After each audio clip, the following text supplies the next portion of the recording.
Good morning, good morning.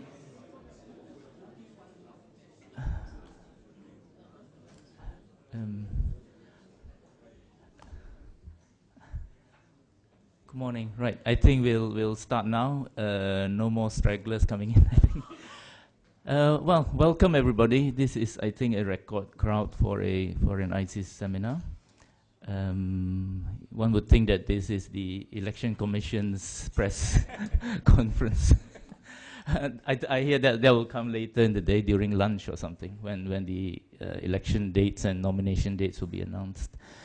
But, well, going forward, while we wait for that announcement, we've got two of our visiting senior fellows here to talk about the elections as such. We have James Chin, who is presently visiting with us on his sabbatical. He's professor of political science at Monash. And we have Johan here. All of you know him, Johan Saravanamotu, who is also a visiting senior fellow, who's been traveling throughout Peninsular Malaysia over the last few weeks. So what we'll do is that James Chin will go first, and he'll give us the broader picture, perhaps. And then Johan will give us the feeling on the ground at the moment. Okay, we have 2 hours, so I'll ask the speakers to keep to maybe 30, 40 minutes each, and then we'll have Q&A. I'm sure there are lots of questions. There are lots of people, anyway. Okay, James, go ahead. Thank you very much, Kibang. A very good morning to all of you.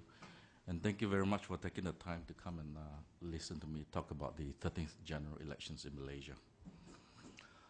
I usually like to start off my talk by showing you a map of Malaysia. The reason for this is because very often interest in Malaysia is basically geared towards Peninsular Malaysia, and people forget that Sabah and Sarawak, or East Malaysia, is actually physically bigger than Peninsular Malaysia. And it's not only bigger, in some ways it's much more interesting as well, and I'll go through the reasons why it's much more interesting than Peninsular Malaysia.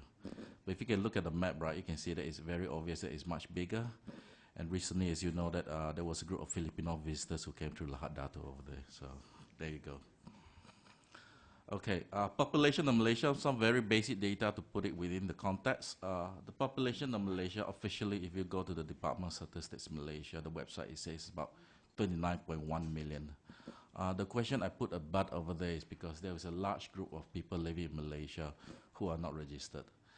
So if you speak to anybody in Kuala Lumpur, they will tell you that perhaps there's somewhere between 1 to 2 or 3 million people, mostly from the surrounding region, who are living in Malaysia, working in low-end jobs but who are not registered. So I suspect the population of Malaysia is actually somewhere in the range of 31 to 32 million. In terms of breakdown, it's fairly obvious. There's a slight Malay majority, and the Chinese population has been falling.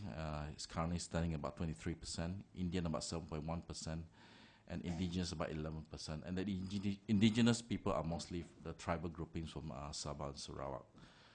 The other interesting statistics about Malaysia, of course, they're a relatively young population. So if you look at the young population from the ages of 15 to 54, constitute a clear majority. This election, 2.3 new million voters according to the Election Commission, out of 13.3 million registered voters. So approximately 1 in 5 will be new voters, but the spread is uneven. In Johor, there's about 267,000 new voters. Perak, 201,000, Kelantan, 154,000, and so on. So what is at stake? What is at stake at the federal level is 222 seats. Out of this, West Malaysia will account for 165 seats. East Malaysia will account for 57, not 56. People always miscount Sabah and Sarawak because they forget that Labuan is actually located in East Malaysia.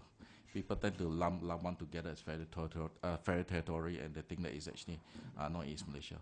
So in fact, it's 57 or 25% of all the seats in Malaysia. So if you want to win Malaysian politics, the big prizes are East Malaysia, Selangor, Penang, and Johor. And of course, in Malaysia, the magic figure is 148. It is not just a slim majority or just half, it is actually 2/3 majority. That is the yardstick used by both the Barisan and the opposition. Out of the 222 seats, approximately 150 are what we call Malay or Bumi majority seats, and the overwhelming majority of seats are in the rural areas. So basically, the rural area is going to decide the outcome of the elections, despite all the interest in the urban areas, plus the only possible outcome in any general elections in Malaysia is either an all-Malay government or a Malay plus government. It is not possible to have a non-Malay or non-Bumi majority in Malaysia. Right, let's take a look at the contestants. On the Barisan, essentially you have the original BN members, UMNO, MIC, MCA Gerakan, plus 8 others.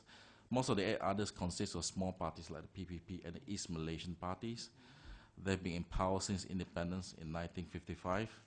It is based on ethnic mobilized political parties and elite rule. In other words, they mobilize along ethnic lines, but the negotiations is done at the elite level among the party leaderships. One of the interesting things about the Barisan is that even though they've been in power since independence, they've always held elections on time, even in 1969. Okay.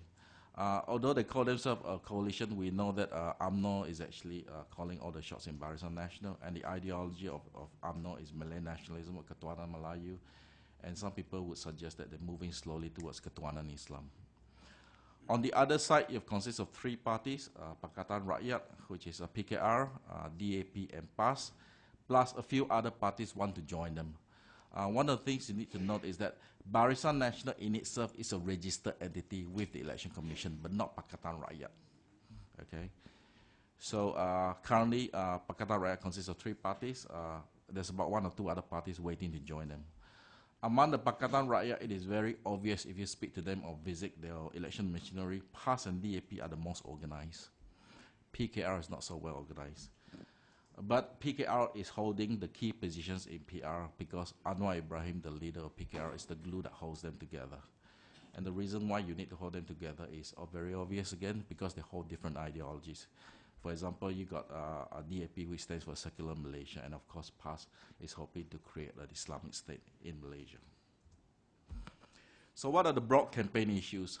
I think if you look at it closely in terms of the broad campaign issues, you can sort of divide it into 3 broad areas. The first one, of course, is always there in the background, ethnicity and religion. The second one is issues revolving around good governance. And of course, the third one is economic issues. These are always present in all general elections in Malaysia. Right, what are the sort of things we can expect in terms of campaigning from the Barisan Nasional? The most obvious one, of course, is this branding. Since 2009, when he assumed the prime ministership, Najib has created a very, very strong brand in Malaysia called One Malaysia, or some people call it One Najib. One Malaysia brand is very, very strong, I can tell you. If you go to Malaysia now, right, there is no way you can miss One Malaysia. There is One Malaysia taxis, there's One Malaysia supermarket, there's One Malaysia clinic. You name it, One Malaysia is all over the place.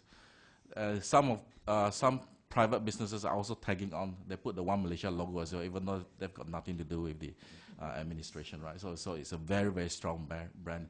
A lot of middle class may laugh and be cynical about it, but I can tell you it's a very strong brand, especially among the lower class and in the rural areas. The second thing he'll fight very hard for is, of course, the new economic model, okay? Most people keep forgetting that the new economic model is actually consists of 2 pillars. The best way to look at it is that it's a house with 2 big foundations. On the one side is the ETP, the Economic Transformation Program, but on the other side is the GDP. But so far, we've been hearing a lot about the ETP, hardly anything about the GDP. So that tells you there's something wrong with the GDP. Now, in terms of the ETP, this is essentially the aim is to make sure that Malaysia become a rich or fully developed country in line with Wawasan 2020. And the idea is to increase Malaysia per capita income. Okay, item number 3, he will play very hard on the fact that he is a very caring government. And to prove that, he's going to provide a lot of money to the lower strata of society. And this consists of all sorts of things. You got one brim, one charisma, all that sort of thing. Essentially, the way it works is that if your household income is less than 3,000 ringgit, you don't pay any taxes. In the last 2 years, you have received a cash grant from the government anywhere between 1,500 ringgit to up to 3,000. The actual amount depends on certain things. It depends on whether you have children studying in university or that sort of thing. But basically, you'll be given cash vouchers. Officially, these vouchers can't be exchanged for other things, but a lot of places, like for example, they give book vouchers worth 500 to university student. This book voucher is, say, for example, accepted at some of the bookstores, major chains in Malaysia. Officially, you're supposed to change them for university textbook, but in fact, you can change them for anything that the bookstore sells. So, you know, so basically, every household below 3,000 will get somewhere between 1.5 to 3,000 ringgit. Okay, he will also talk about continuity, very important, and this is linked to his argument that, you know, if you rock the boat too much, or if you change government midstream, especially with proven government, right, everything will fall apart. Okay. The other thing he's also talking about, if you hear him speak during the dissolution of Parliament, he was talking a lot about reforms. Okay, and he's saying that we have changed in 2000. In other words, the voters in 2000 sent us a very, very strong signal. We understand that you want reforms, and we're going to give you reforms. So one of the things he has promised is that 40% of the upcoming BN candidates will be what we Malaysians call new faces or new candidates. Okay. Now, in terms of Wawasan 2020, this is, of course, the target set by the previous long-serving Prime Minister Mahathir. But for Najib, he's actually going to try to move it forward. Recently, he announced that based on his ETP and GDP NEM, he's going to try to reach the developed status 2 years early by 2018. Okay? And of course, the other big thing among the government is that they will always attack the opposition as being an alliance of convenience because of different ideologies involved. So it's not a fair alliance. There's also going to be a lot of attacks on the government side on Anwar's adventures, especially misadventures. And here we're talking about a series of videos. The last time I counted, there were 4 videos with women and 2 videos with men. So this all will be released during the elections. Okay, strong leadership. This came around because of the East Malaysian crisis. He's going to show that he's capable of protecting the border because he came under very, very strong criticism that, you know, so much money was spent on defense ministry, and yet you couldn't stop a group of people coming over from the southern Philippines. Okay. Again, coming back to the opposition, he'll talk about the opposition cannot fulfill its economic promises on the welfare state, and that if you give the opposition 5 years, Malaysia will be bankrupt within 2 or 3 years. And of course, the final point is that dynastic politics. They are very, very big on this issue. If you go through the internet, right, this is one of the key issues that they'll be using. And they are currently in a series of producing a series of videos talking specifically about these issues. The more nastier part of the campaign, things like the non-Malays are a threat, this will be subcontracted to other groups like Perkasa and Pekida. Now, on the PR side, what can we expect in terms of the campaign issues?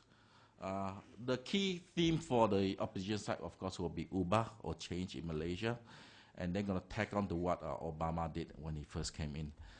The big thing now, of course, is a thing called ABU, asalkan bukan UMNO or anybody but UMNO, and they're asking for total reform and change. In other words, the government is incapable of change, and this relates to the point I made earlier about how the government is saying that they have reformed since 2008.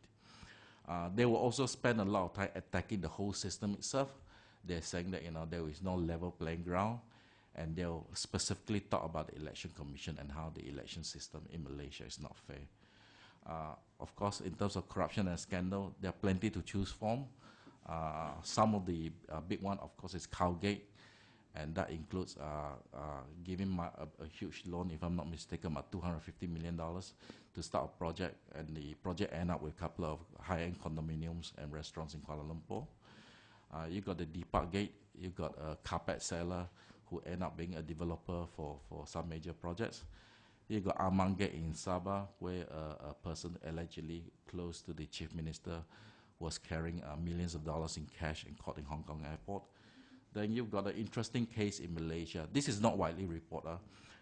In Malaysia, one of the interesting things is that buying and selling gold is not regulated. So what happened the last few years is that there's been a lot of this company, essentially in layman's terms, Ponzi company, selling hard gold The most famous one is Geneva and Bastille. What they do is that they sell you gold, but on top of that, right, you can collect cash payment up to 2% every month on the amount you buy. So it's really a Ponzi scheme. The thing fell apart because last year, Ben Negara finally decided to do something and raided these companies. So what happened was that when they raid these companies, thousands of families are involved because these are people, as we know, from the lower strata of society. They've invested heavily. And some of these people are, we're talking about so-called educated people, people like teachers and lower rank civil servants. So last year there was about 3 or 4 demonstrations held in Putrajaya, but it was not widely reported by the investors. They're very angry about it. What is interesting is that these investors actually still believe that they can get their money back. So they're approaching even Najib directly, saying that please ask Ben Negara to remove the freeze on all these companies so that they can bring the gold back from overseas or give us the gold that we bought, okay? So it's a big issue because the sort of figures I've been told is that somewhere between 60 to 100,000 people are involved. So you can imagine if you are a person who bought a lot of this gold, you'll be very angry and you spend all your time in the kopitiam bad-mouthing the government, so that will not be very good for the government. So we assume that these 100,000 people are bad-mouthing it, they will affect quite a big vote in the urban areas.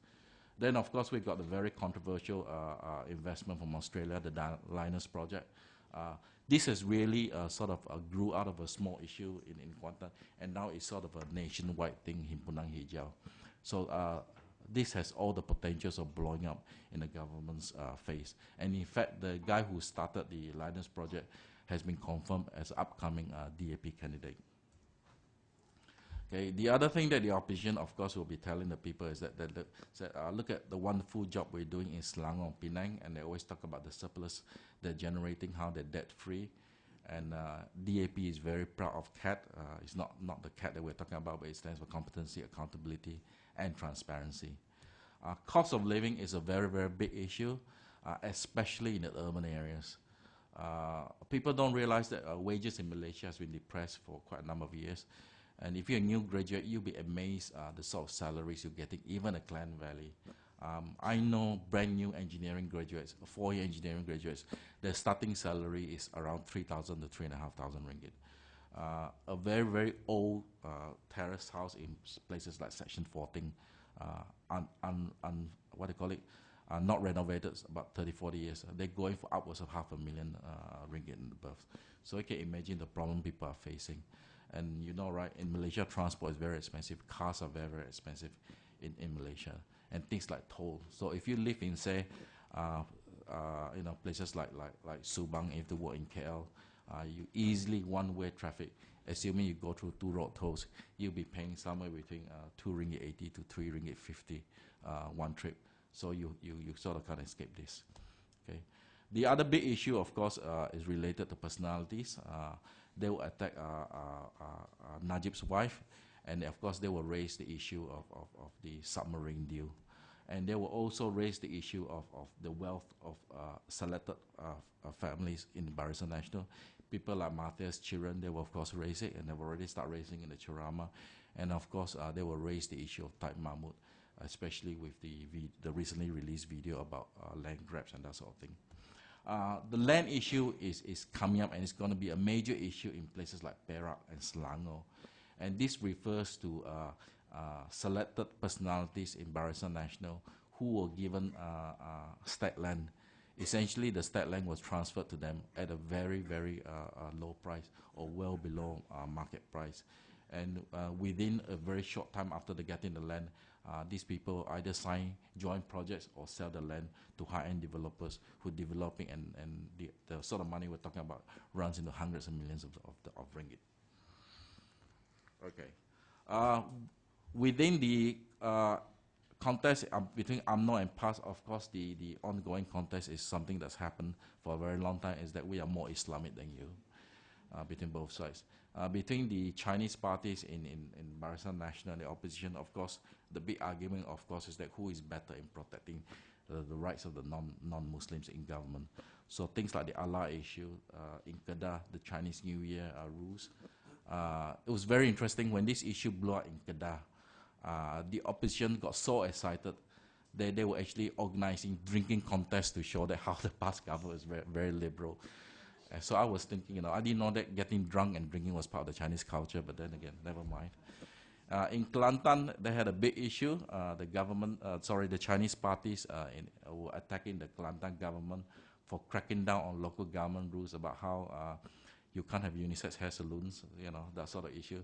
So one of the coalition, BN coalition party, who actually organized hair cutting trips to Kelantan. You know, if you feel like having your hair cut by the opposite sex, you board a bus to take you all the way to Kelantan and you get a free haircut.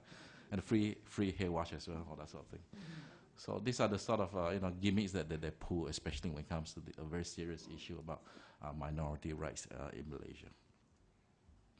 Okay, let's look at reality check. So those are the sort of issues that those two main contestants will be playing at. But let's look at some of the top issues from surveys that has been published and what sort of things that worries the population. In terms of the top issues, of course, cost of living, as I mentioned, is a very big issue. It's interesting that both sides are keeping very quiet about crime and public safety. This is actually a big issue in Malaysia, especially if you speak to the young women in Kuala Lumpur. They'll tell you that, you know, they're very worried about crime and public safety issues.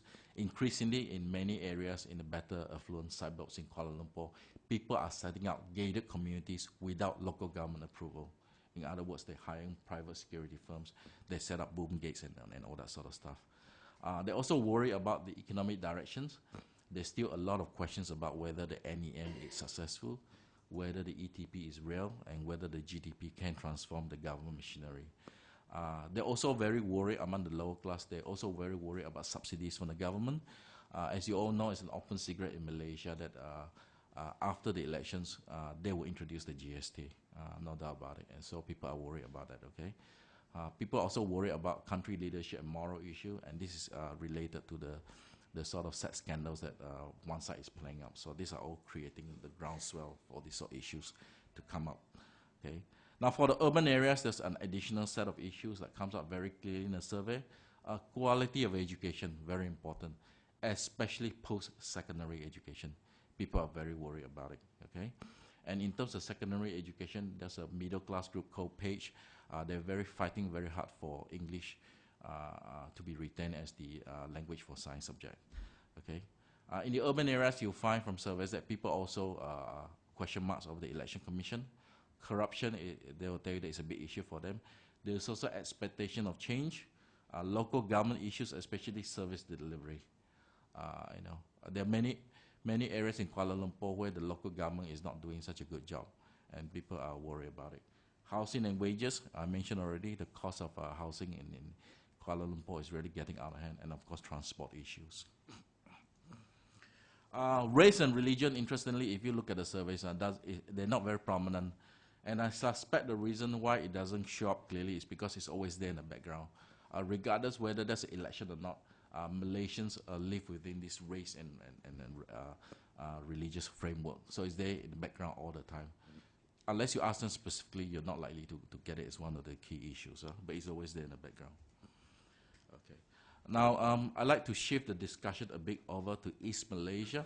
As I mentioned, East Malaysia is very big, very different. Even the population is different. And people tell me when they head over to East Malaysia, one of the wonderful things about East Malaysia is that, in West Malaysia, you can tell it's Indian, Malay, Chinese, but in East Malaysia, it's harder to tell because everybody looks quote-unquote mixed.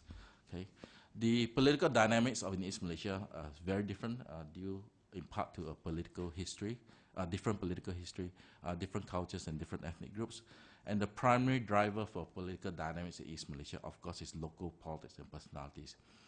The party label is not as strong as in Peninsular Malaysia. Personalities still count very much in East Malaysia. There's a very strong network of patron-client relationship. It's very often, if you do field work, it is possible for you to identify the patron by asking people who do you report to, who do you go to see for help, that sort of thing. You can actually trace it all the way back to the capitals in Kuching and KK. Money and financial resources is key in East Malaysia. Part of the reason is because the rural areas, rural seats are very, very big, and it's very difficult to get through. So, for example, if you want to fight for Hulu region, that area is huge. It's as big or slightly bigger than Pahang. So unless you have access to boats, helicopters, and that sort of thing, right, you really can't campaign. You can probably campaign in only one longhouse instead of 2 or 3 longhouse every day. To give you an example of the sort of money we're talking about, if you were to rent a helicopter in Sarawak, there's only one company doing it, Hornbill Skyways. It will set you back 6,000 ringgit an hour if you were to hire a cheap, what they call the Bell helicopter. That's assuming you can get hold of that helicopter. It will set you back 6,000 ringgit an hour. Okay, so those are the sort of things that we're talking about when it comes to financial resources. Right, the basic political divisions are similar to Peninsular Malaysia. The basic division is between rural and urban. But in terms of the groups, the politically significant group is slightly different. One group, of course, is Chinese, like Peninsular Malaysia. The Chinese is a block by itself. But among the Bumiputera voters, there are 2 big groups. One, of course, is the Muslim Bumiputera, increasingly becoming an important block. In Sabah, they constitute about 35%. In Sarawak, they constitute about 15 to 18%. Again, the third group, of course, are the non-Muslim Bumiputera. Here, I'm referring mostly to the tribal groups like the Kelabits, Kadazan, the Dusans, the Ibans, the Bidayu, so on and so forth. Okay, and that is the majority group in both states, the non-Muslim Bumiputera. But on top of that, there are complicating factors in East Malaysia, which you don't find in Peninsular Malaysia. One is that there are many parties, even within the Barisan Nasional. And I'll give you a list of the parties in East Malaysia. So people are always amazed.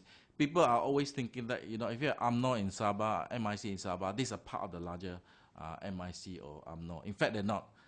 You go to UMNO Sabah, right? They regard themselves as UMNO Sabah, not as in UMNO Malaysia, okay? They're very distinct by themselves. There's also a strong opposition divide. For example, the opposition actually see themselves as local opposition and federal opposition. So the people who are fighting for the local opposition call themselves the United Borneo Front, or they play up the border agenda. And this refers to the so-called 20 points. They claim that when they entered Malaysia in 1963, there were constitutional guarantees about certain things that the federal government will or will not do. And they claim that, you know, the federal government has never kept to this set of promises. And therefore, we're coming back to fight for this thing called the Borneo agenda. Okay. Then you also have local groups among the opposition who fight against each other. A perfect example of that is that the seat distribution discussion among the opposition party in Sabah and Sarawak is not finalized. They're still fighting over who gets what, even at this very late moment. So this gives you an idea of how there are many layers of opposition. It's not straightforward in Sabah and Sarawak. Within UMNO itself, especially UMNO Sabah, there's also divisions between 2 big groups. One is aligned to a federal minister, the other is aligned to the Sabah chief minister. There's also complication factors in terms of number of candidates contesting. As I mentioned, personalities are very important in Sabah and Sarawak. This means that you find the majority of the independent candidates in this coming round will be from East Malaysia. There'll be a lot of people trying their luck. In the old days, people tried their luck to become a candidate because it was also seen as a way of making money. Because you register yourself as a candidate, you're hoping that one of the big parties will come around, ask you to withdraw, and give you a bit of money. So it was seen as an investment, almost as good as Bestino Geneva Gold. So that's what they, okay. You also have a funny phenomenon in East Malaysia, which you don't find in the Peninsular Malaysia, and that's the issue of fake independence. Fake independents are people who put out independence to split the vote, but they are sponsored by one of the major parties. Now, what is interesting about these major parties is that these are Barisan parties themselves sponsoring independence against each other. Now, I mean, most people say, why would they want to do something like that and harm themselves? The reason is because Barisan has this sort of a very dead set rules that saying that you will be given the seat that you won the last time around. Because of the huge number of Barisan parties, right? If I want to grab your seat and you won it the last time around, there's no way I will get that seat this round. So the only way for me to get that seat is if I kacau you by putting independence. Hopefully you fall down. And if you lose the seat, the next round I can claim that seat. So that's how they play the game. So that's the explanation of why there are this phenomenon called fake independence in Sabah and Sarawak. Now, it's also very interesting if you do a few, is that this fake independence, everybody knows who they are. So you go to rural areas, they say this fake, they say, oh, no, he's PBB, he's, they will tell you straight away who he is. So it's an open secret. So when I say these are fake independents, they're really fake independents. As in they themselves during the campaign, they say, oh, I am actually a supporter of PBB. The reason why I'm standing as an independent is because this seat was won by, that nasty BN party last round. So I must wing it back for this BN party. So they do it openly. This is not they don't do it covertly. They just do it openly. The other key features of in Sabah and Sarawak is that something that we've known for a long time is vote buying. People hand out cash left and right. And there was a very famous report in the 1980s, the most extreme case that I've seen, and this was reported in a very prestigious magazine called the Far East Economic Review. In this report, it says that the correspondent saw a helicopter, flew over one area, and money was thrown out of the helicopter. So it's not me saying it, this is Far East Economic Review, which is a very prestigious magazine. Doesn't exist anymore, of course. Okay. In Sabah, you have an additional problem called PTI, and these are what in Sabah they call them instant Malaysians, like Maggi Mee, instant noodles. And these are people who sort of somehow ended up in Sabah and are given blue ISEAS overnight and end up in the election rolls. It depends on who you speak to. Of course, if you speak to the opposition party, they'll claim sort of outrageous figures, up to 1 million, 1/3, 1/2 of the voters are PTI. But my guess is that at the lower end is somewhere between 300,000 and the upper end is up to 500,000. Okay, so this PTI, right, doesn't mean that they will show up and vote, but they are sort of on the election roll, and they can be shifted around and that sort of thing. And of course, the final complication in Sabah, of course, is the recent incident in Lahadato with the Sulu Sultans.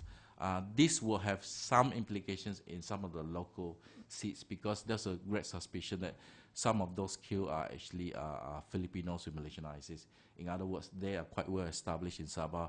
They have the network of family and friends there. So if they were killed, there may be some repercussions in the voting pattern this time around. Okay. Now I promised you earlier, I'll show you some of the list of parties we have in Sabah and Sarawak. So if you look at Sabah, right, you can just count. It's just huge. You got UMNO Sabah, MCA Sabah, Gerakan Sabah, even MIC Sabah, even though the Indian population is hardly there. Then you got the LDP, PBRS, PBS, APCO. So, the number of parties is just huge. In the opposition, you got DAP Sabah, PKR Sabah, you have PAS, you got SAPP. Then interestingly, you got a party called STAR. STAR is actually a party started off by a guy called Patah Rubis in Sarawak. Those of you who know Patah Rubis, he was assistant minister in the 1980s. And when he first started STAR in Sarawak, it was actually called a Sarawak Reform Party. Then he changed to State Reform Party. And the joke in Sarawak, STAR stands, because Patah Rubis is both, it stands for Saya Tak Ada Rambut. So there you go. That is STAR for you. But to be fair to him, he is no longer involved in the party. He has left the party. Then you have a funny party that was set up by the old days, USNO. Is coming back, or they claim to be coming back. Then you got sort of a semi-parties. They call themselves parties or political movement, but they're not registered. Part of the reason why they're not registered is because they think that EC is not going to, ROS is not going to register them. And this is what I call the border agenda, guys. This is people like the UBF, APS, and the PPPS. So, so you really need to produce a book with all the acronyms, otherwise you can't keep track of these people. So the last group, APS and PPPS, were actually formed by defectors from the Barisan Nasional. And this is not the full list. There are a list of other parties like Berjaya, small parties who are still running around. In Sarawak, interestingly enough, the Barisan Nasional there is a BM plus type of government. It's not just the former Barisan Party, which consists of PBB, SUPP. SUPP is currently divided into two big factions. So the joke in Sarawak, of course, SUPP stands for Sarawak Unhappy People's Party. Then you got SPDP, which is the Darat-based party. Then you got the PRS, which originally PRS was PBDS. Do you remember the old PBDS? It ended up, after 2 or 3 name changes, ended up PRS. Then you got this BN-friendly party that was just registered called the Sarawak Workers' Party. These guys are not what you think, even though they call themselves Workers' Party. They don't believe in socialism and all that sort of thing. It's purely all about money. So, and they claim to be what they call it, representing the rural diet community. But everyone knows that This is another fake independent party when they're just part of the BN makeup, okay? Now, on the opposition side, of course, you got the usual suspect. You got the DAP Sarawak, PKR Sarawak, PAS. Sarawak National Party was just deregistered. But the machinery, well, I was told the machinery still exists, although it is deregistered formally. It's no longer registered. Then, of course, you got the Star Party. Again, this is not the full list. There are other parties as well. Okay, so what do I think will happen in Sabah and Sarawak? It's quite clear, based on surveys and talking to people, that the urban areas will swing to the opposition, and DAP will be the main beneficiary. If the opposition wins beyond the urban areas, this will mostly be the non-Muslim Bumiputera areas. The Muslim Bumiputera will not vote against the Barisan Nasional. So Sabah and Sarawak will still be fixed deposit, although it'll be slightly lesser. Interest payout will be slightly less. The big winners in Sabah and Sarawak will be the DAP, UMNO Sabah, and PBB. And the BN was, of course, as I mentioned earlier, will still have the largest number of MPs. And it'll be free for all in some areas because, as I mentioned, there are lots of fake independents in both states. Now, people always ask me, what is significantly different about GE13? What are the sort of things that we can see that is different from early elections? The first, as I mentioned, the emphasis is on Najib and One Malaysia, so he'll be running a very presidential type campaign. So a lot of emphasis will be him rather than on the Barisan. So that's the reason why you can see that although he's personally very popular, depends on which survey you're looking at, 60% plus, Barisan itself, the brand itself, is about 10 points to 12 points lower. Malaysia has been in a campaign mode since 2010, so it's the longest unofficial campaign since independence. And he's also the longest serving Malaysian PM without a personal mandate. What is also interesting and significant this time is that he has bypassed the MIC and the MCA and reached out to the Chinese and Indian communities directly. For example, he's the first one who ever attended a Tauchung event, and he's also gone to attend an event at Batu Caves. No other Malaysian prime ministers have done it. Usually, if there's a Chinese problem, they ask the MCA to solve it first. If they can't, then they'll step in. But this time, he has met with all these groups directly, sort of bypassed the MCA, MIC directly. The scale of government aid given up in terms of cash is quite interesting. This time, every significant politically group in Malaysia gets something. As I mentioned, all the households get between 1,500, 3,000 ringgit. And not on top of that, special cash bonuses is given to GLC's employee, the civil service armed forces. So everybody gets something. He has promised, and I expect him to keep his promise, we will have the largest number of new faces since 1974. And the other big significant change is that Malaysians abroad, except for people in Singapore, can register to vote if they meet certain conditions, of course. What is also interesting and significant this time around, compared to all the previous elections, that civil society organizations have set up a huge network of NGOs to try to stop election fraud. So you've got people like Bersih, Abu campaign, Haris Ibrahim's campaign, Tindak Malaysia. All these groups have come together and said we're going to train observers, all these things to try to stop election fraud. And they're doing it nationwide. Previously, this has never happened before. And also, for the very first time, the bulk of the campaigning in urban areas will be done over the internet. Okay, it is very, very clear that that a lot of resources are being spent on what Malaysians call cyber warfare. And there was they have been holding conventions, that sort of thing. The BN Secretary General has openly said that they have already prepared 10,000 cyber troopers for battle, and both sides are going to release all the campaign videos on the internet. Okay, and there'll be new online TV stations, to bypass the state media. TV station will be from both sides. And of course, the other very, very significant thing to me anyway is that there's a real effort by DAP and PAS to fill Malay and non-Muslim candidates with winnable seats. Previously, these candidates were just token candidates, but this time I think they're quite serious in terms of putting them up and hoping that they will win in order to go beyond their boundaries. So I'd like to finish off by showing you some of the stuff that I said earlier in terms of the campaign and some of the things that they try to do it through the cartoons. So you can see, this is very big. This is what they're showing. And of course, this is what the BN is campaigning, saying that there's no change. And this is part of the thing about dynastic politics on the opposition side. Okay, so they're showing that opposition is not capable of changing the leadership. So I can see that, it's very clear in terms of DAP. They talk about how many in a family, 1, 2, 3, at least 3 in a family. PKR, 3 in a family, and PAS also 3. Okay. In terms of cyber war, these are some of the new stuff that's come out in the last year. All these are funded exclusively for the coming general elections. Okay, so thank you very much. Thank you, James. That was, I think, a very comprehensive take on well, a very good 101 on Malaysian politics or election politics at the moment. We'll go over to Johan now, who will, I think, talk more about Peninsular Malaysia. Johan? Is this working? No. Okay. Thank you very much, Kibeng. Very good morning, everybody. It's lovely to see such a nice big crowd. And James and I were just talking, are we the ones drawing the crowd? I said, not likely, it's the elections. But thank you, James, for very comprehensive presentation. So I don't really have to do very much now. You've covered all the ground virtually. I will basically just flag a few pet ideas of mine, and sitting down with my fellow conspirator, Lee Hock Guan, a couple of days ago, we decided to give you this this title, which is a bit of an oversell, I think. I'm not going to be able to tell you too much about the possible outcomes, or I wouldn't. I tried not to be too, one-sided about this, but I will touch a little bit on this new thing called the frontline states. But let me just dive quickly into the broad sort of issues that I'll be raising.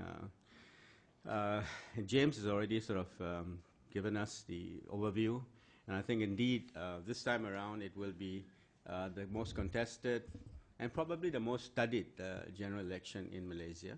I think I have counted about 5 or 6 groups. There could be more, including our group here in ISEAS and RSIS that will be looking into the elections. And of course the contestation is summed up by the very pithy statement, or pithy slogan of the opposition, "Ini kalilah." It comes from Sabah, I believe. It translates, I think, as "this is it," or "there's no other time."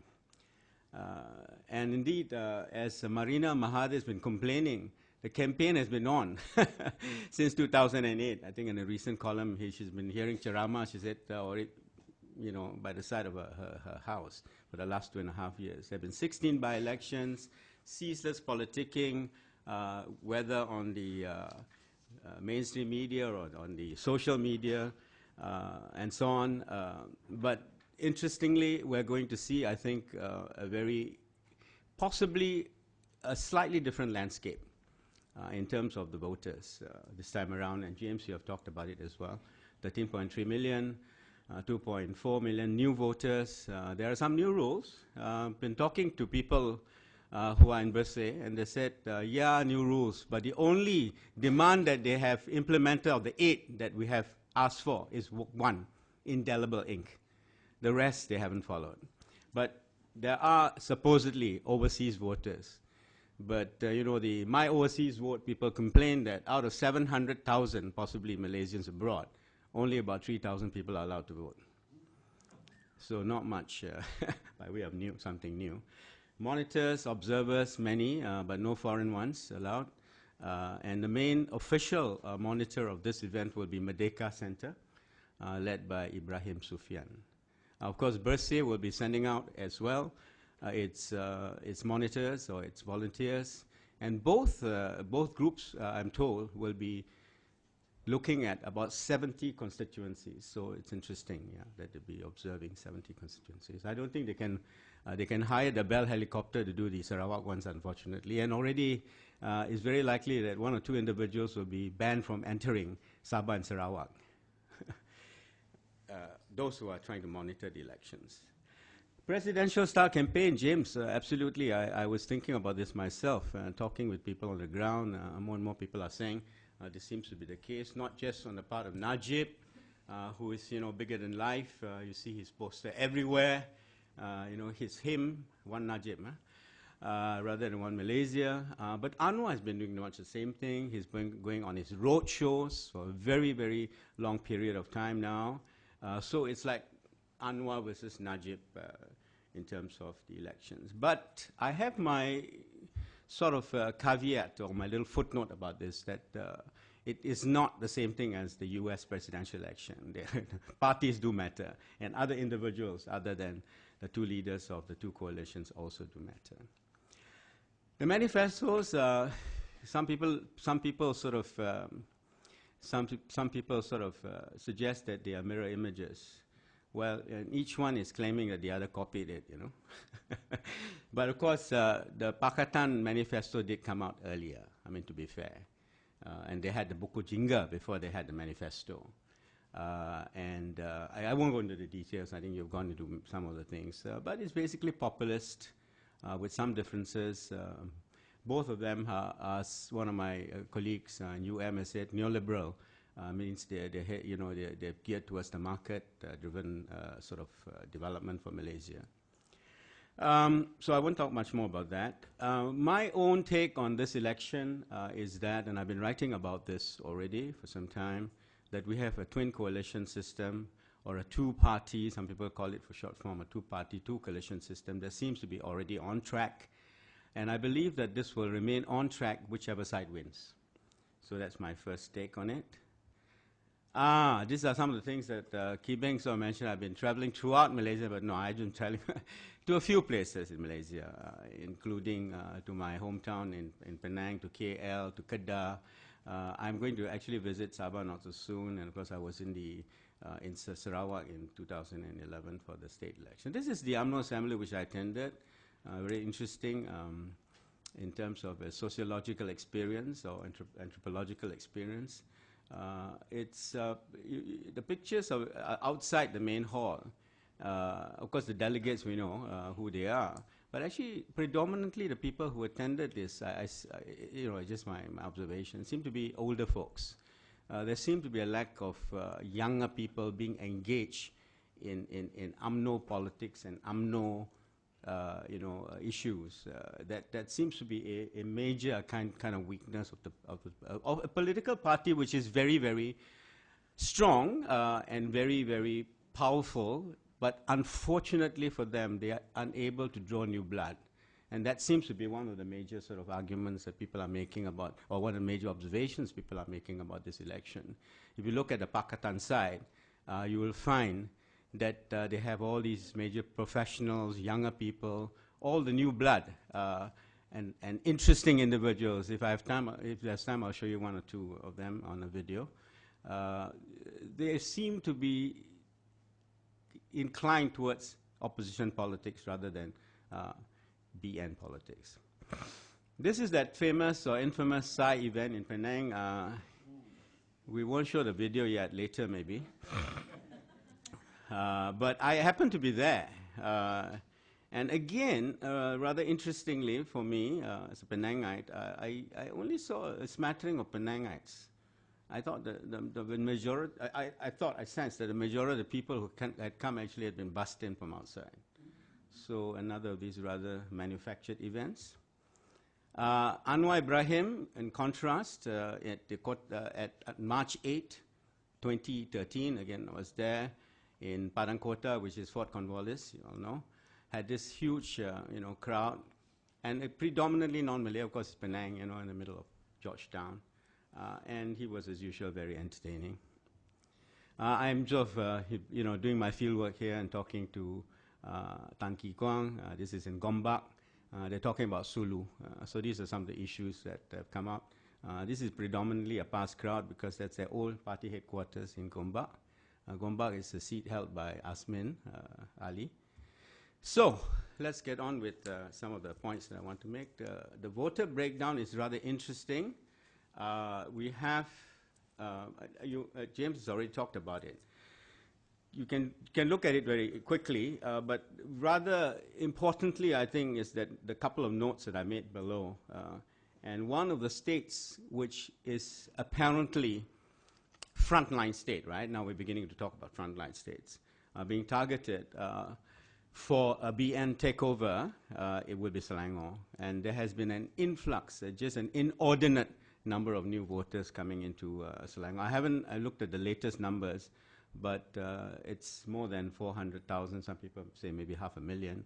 And according to the Selangor MB, 28% of them cannot really be identified as valid voters, meaning to say valid voters. And Charles Santiago, who is the MP for Klang, and I talked to him, he's got a couple of cases, one or two cases. I think he's certainly got one case in the courts about illegal voters. The one case that he's been pushing very hard about is about a young girl who is studying in Dublin and has been registered by somebody, most likely an UMNO member, and the father, or neither the father nor she knew about the fact that she was registered as a voter. So they've taken it to the court. So there are many of these interesting issues that are coming up with respect to voters. But I think one of the major points made by observers is the young voters. The profile has changed considerably in terms of voters when you have 2.4 million young voters, right? Okay. Defining frontline states. I was sitting down at Hock Guan and saying, what is this thing called frontline states? So I came up with my own sort of definition, and I think basically we can see them as states that will be defended by the BN or the PR, and mostly they seem to be PR-oriented kind of states at the state level. In other words, if you think of Malaysian elections, don't forget we have two levels of contestation. We have the level of contestation at federal level, and we also have the level of contestation at the state level. And I've argued in things that I've written that because there is this contestation and there's tracking of the two-party, two-coalition system, we see a much more interesting and much more varied kind of politics in Malaysia today, a more participatory politics. And be even more interesting, we have the third level of contestation, local government, which civil society has been fighting for a very long time. And by the way, Penang has enacted, has actually introduced legislation to introduce local elections in Penang. Of course, it depends on the EC. It depends on them to draw up the wards. Now, so we have these so-called frontline states, and we look at the PR states, they will essentially be Penang. Although most people do not give the BN any chance of winning Penang, it still remains, I think, frontline in many ways for the reason that it's being defended, for its policies.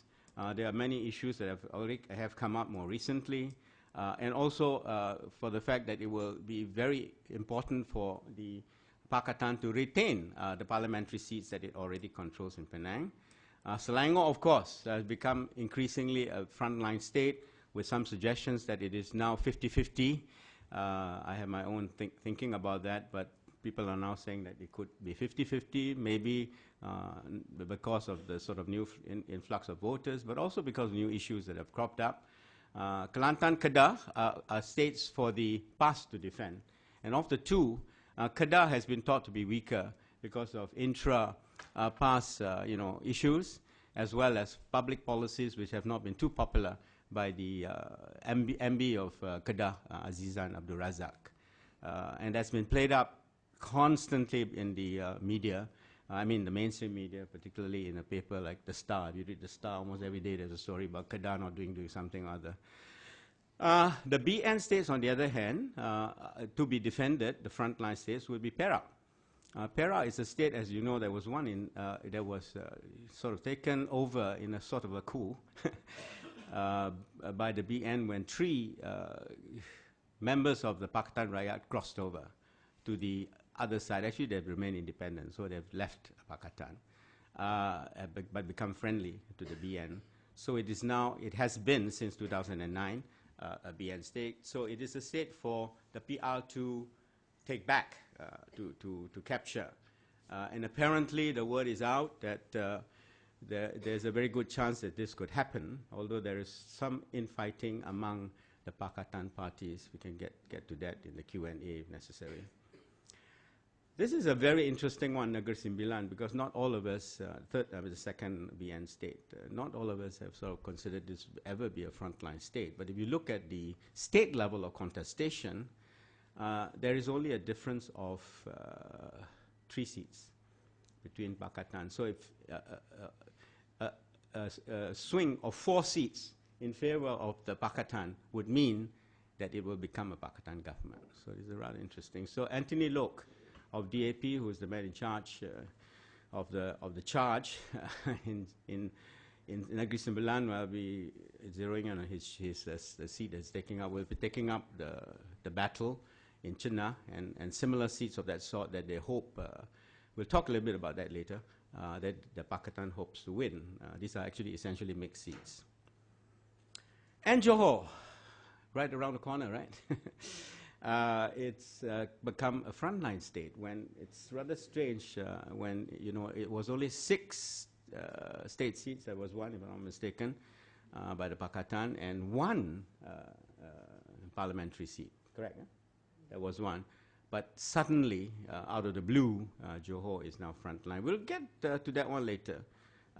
We want to see why this is thought to be so. It may be a false hope, but let's examine it. Actually, interestingly, I would also consider the Borneo states of Sabah and Sarawak to be frontline in that broad sense.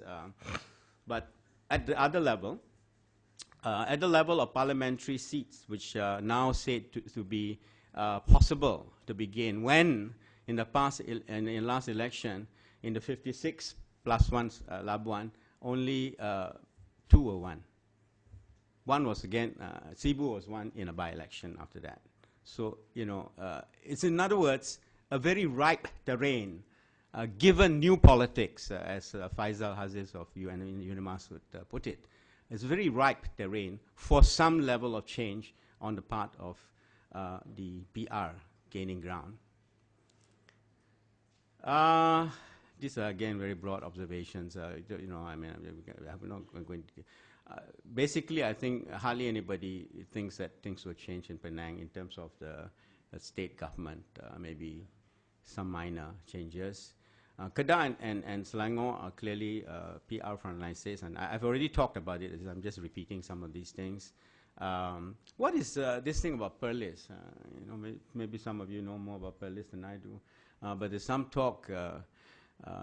Kapal Singh was the one who said that we can make a foray, either Kapal or Lim Kit Siang, and suggesting that it's possibly a possibility of not even the past people talking about Perlis being a possible frontline, a winnable seat, a winnable state. Clearly, Johor, as I said, is under push for Putrajaya, and we'll come to that later. Sabah Sarawak for Putrajaya as well. The second part of my flagging of things regard constituencies or seats. There are just too many to discuss, but I will talk about some of the ones that I find interesting. I know a little bit more about, but clearly many constituencies will be on the margins. Even looking at Sabah and Sarawak, and James didn't get into details, I have a table or 2 there which will look at some of these details in a while, where you have a difference of less than 1,000 votes, depending on state level, or about less than 3,000 or 4,000 votes, or at the parliamentary level. These are all possible ground or terrain for change. So a very good number of seats are actually quote-unquote key, but of course there are some which are more key than others. BN and PR will of course have their own strongholds, which will not be key seats. For example, Pematang Bao, not a problem, right, for Pakatan, or Pekan shouldn't be a problem for one Malaysia or one Najib, and so on. So there shouldn't be certain seats are not interesting at all. So the marginal seats are the ones that we're talking about. And there are now newly emerged or perceived new key seats or constituencies to be found in our frontline states that we talked about and agree, Johor, Sabah and Sarawak. And I want to refer to this very interesting, I just decided to coin a phrase, domino theory of Liu Chintong. You know who Liu Chintong is, right? Liu Chintong was a former ISEAS fellow. But he wrote this very interesting piece, and it's essentially about Johor, where he argued that in a place like Johor, ironically, because of the gerrymandering that has been carried out, or the malapportionment that has been carried out by the EC over the years, there are actually a large number of mixed seats, by which he means that these seats have just a slight majority of Malays or Chinese, or sometimes they don't have a majority of either. You know, if you care to examine some of these seats in Johor in particular, and Negeri Sembilan, some places like that, you'll find that there are many seats of that sort. And he argues that should the swing continue, should the tsunami, the ripples of the tsunami continue to have effect from 2008, then it is very possible for many of these mixed kinds of seats to fall. And his formula is a simple one: 35% Malay support, 80% Chinese support, because that's the swing, and 50% Indian support. That's all you need. And something like 20 Johor seats will fall to the Pakatan. Maybe a bit sanguine, but interesting theory. Okay, now we have this Sarawak picture, which is actually, this is the last Sarawak election, just to show you that why, in some ways, it has become more frontline. How are we doing for time? It's okay, we still have time here. If you see the swing that has occurred in Sarawak, is actually very interesting. From 2008, it's not terribly significant, but enough. Some people argue that if you have a 5% swing in Malaysia, that's all you need, right, from the previous, because it's already a very large swing for a changeover. So you have, for example, DAP doing extremely well, but it won 20% of the votes. But PKR doing not very well at all, winning 3 out of 49 that they contested, winning 17.4% of the votes, because they were contesting, as James would tell us, in these very inaccessible areas, and they weren't able to hire the helicopters. Apart from that, of course, there is the sentiments that have changed considerably at the urban level, in the urban areas as opposed to the rural areas, and the money politics, not to say.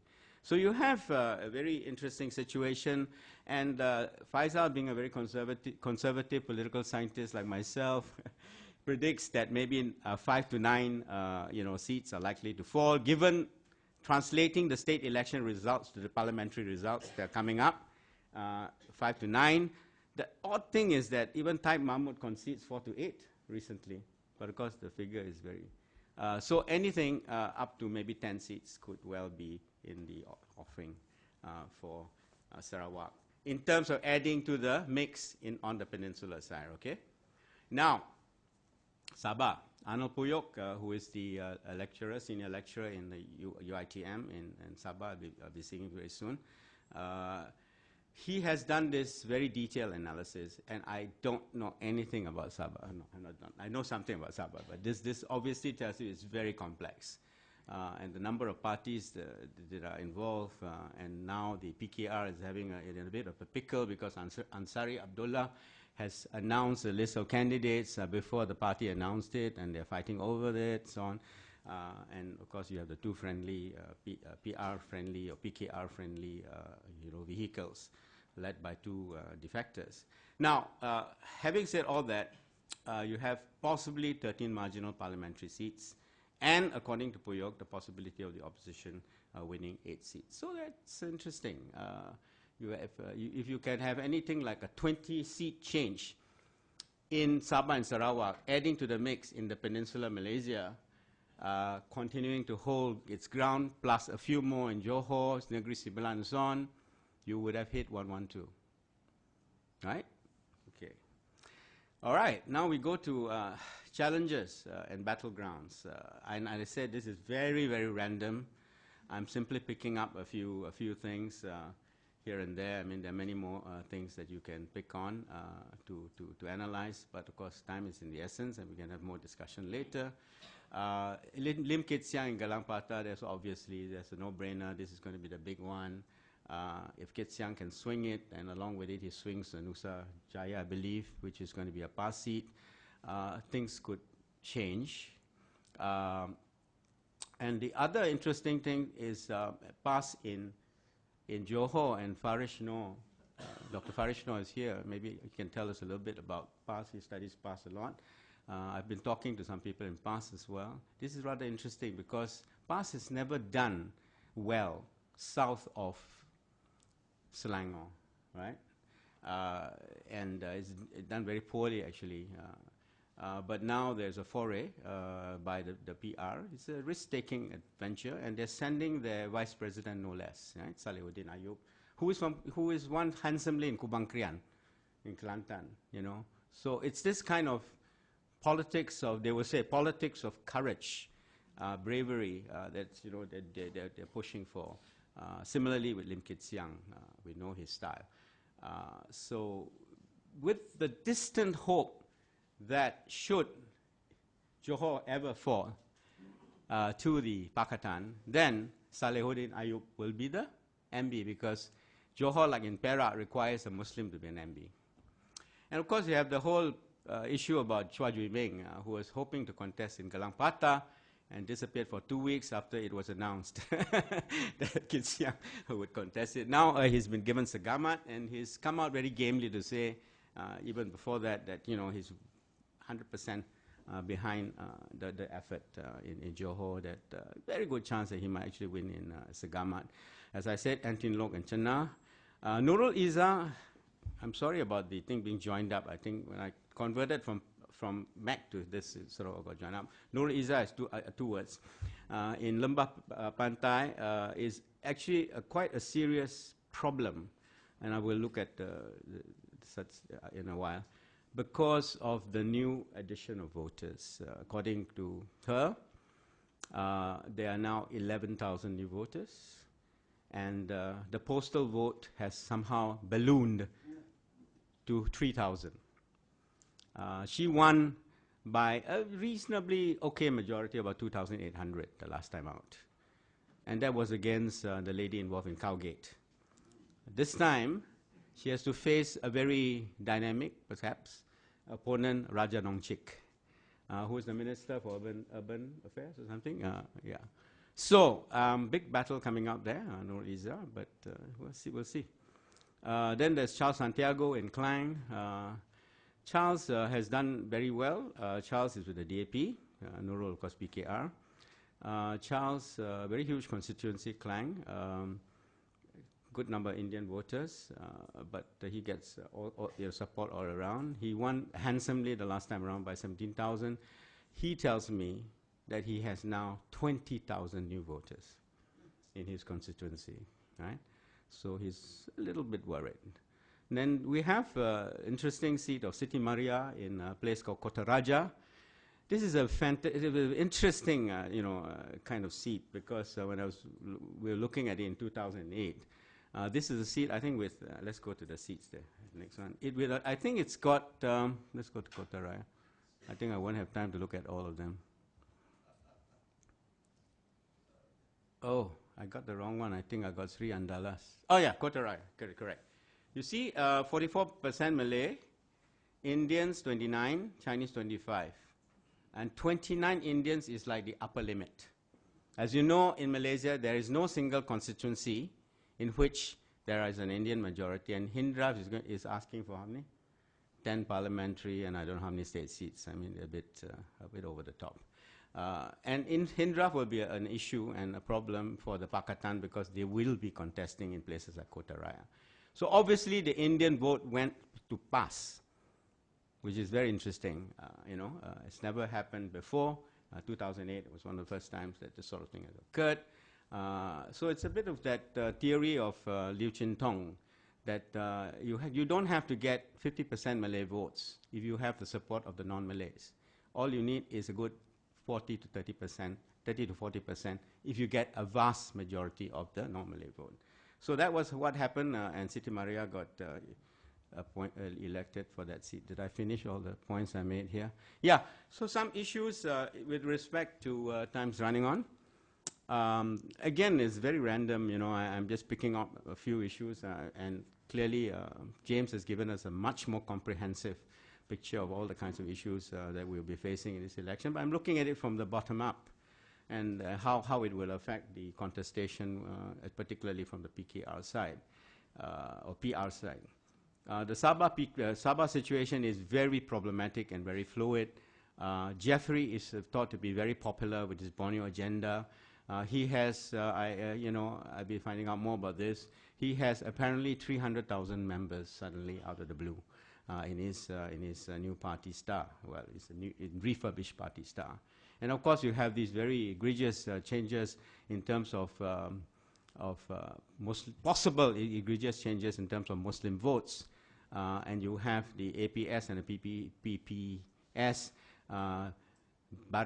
Pakatan-friendly groups, but they're fighting, like Tuaran, Ansari wants it, and Amen also wants it, Bumburing also wants it, so there are issues there. So I suspect there will be some changes, but I don't think much will occur by way of a state-level change. Definitely not, but if there could be a swing of some parliamentary seats, then this could make a difference at the federal level. The Hindraf thing, we shouldn't underestimate it. I think the Indians are a minority in Malaysia, yes, but they still constitute a very important vote. They could be kingmakers, as I said, in cases like Kota Raya and many others. There's also the, the Sungai Siput thing.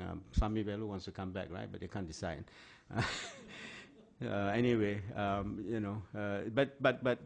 so important as a minority, not just because they're a very significant minority in Malaysia, but also because I think they do make some difference in many of these very important marginal seats.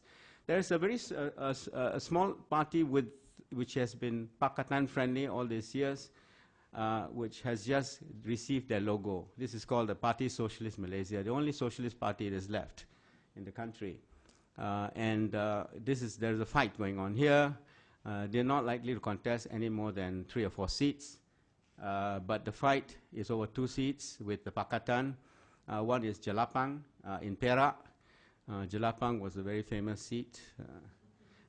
We don't have to go into that, right? That was crossed over to the other side. But the PSF people want that seat. Of course, DAP is not about to give it up. And worse still, in Kota Damansara, in Kuala Lumpur,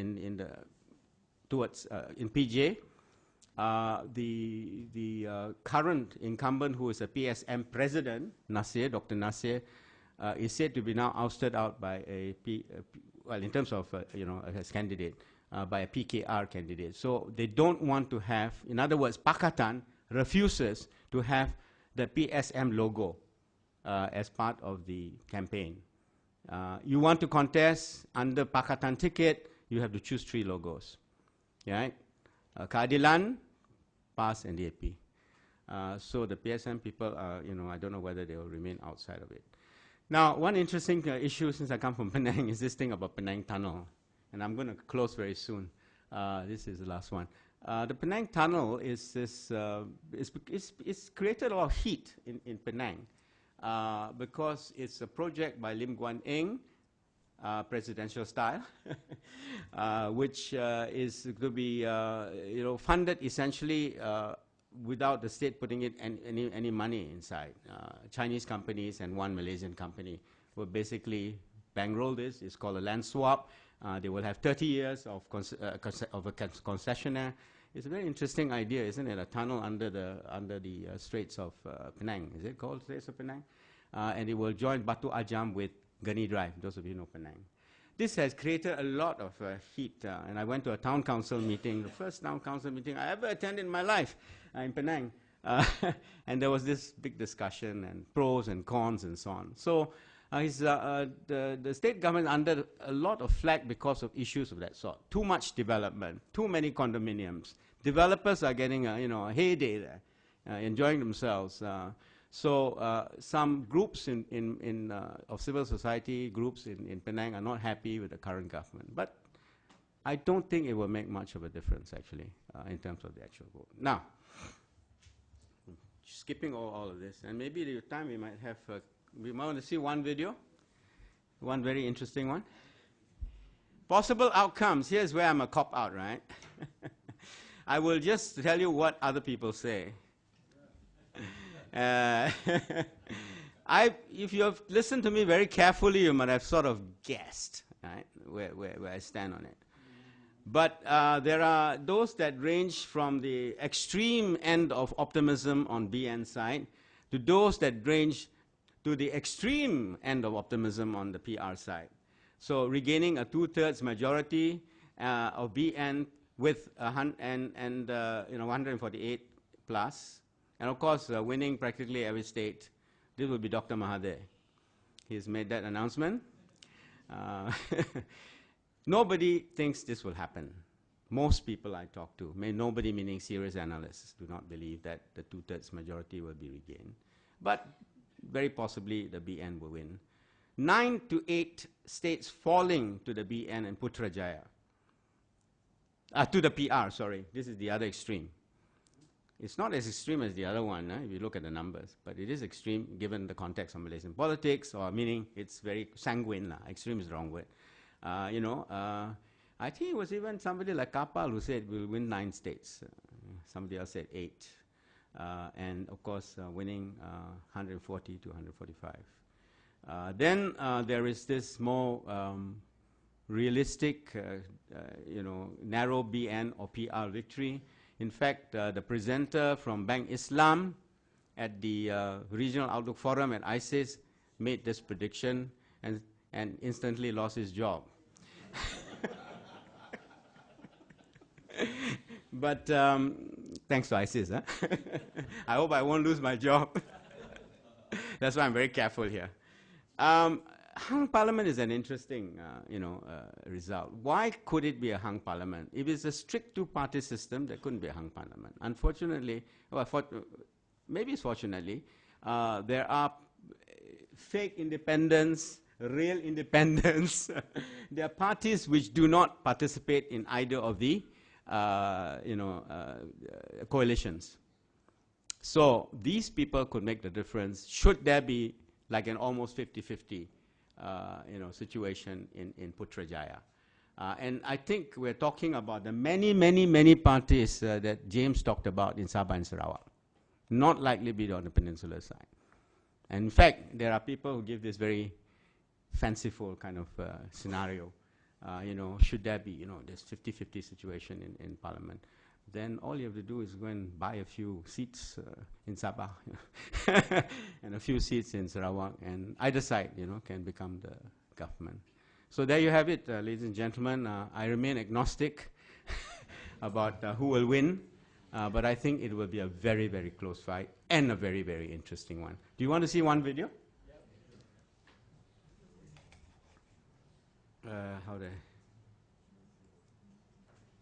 This is, just kill this one. No.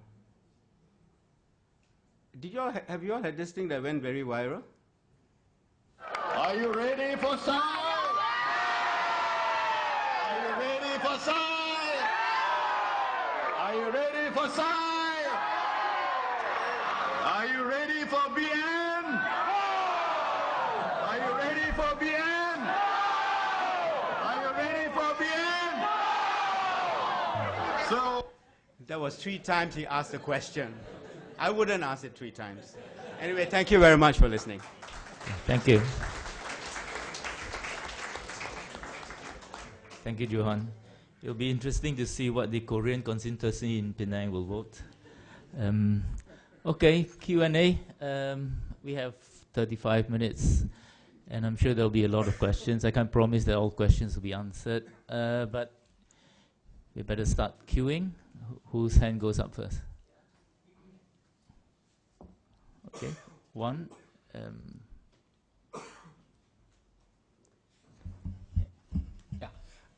Louis Joseph. Since I think it was Johan who talked about the domino theory, I heard another theory, which is the pendulum theory, which says that this time it'll swing back to BN, and they will win by a comfortable majority, not a 2/3 majority, but better than the last time. What do you think about that? We'll take a few questions altogether. Yeah, please. Sujadi Siani. I want to ask about the states that you did not mention, both of you. We're talking about Malacca,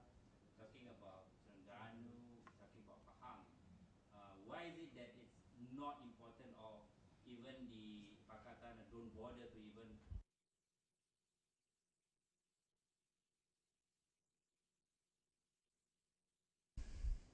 Yes, sir.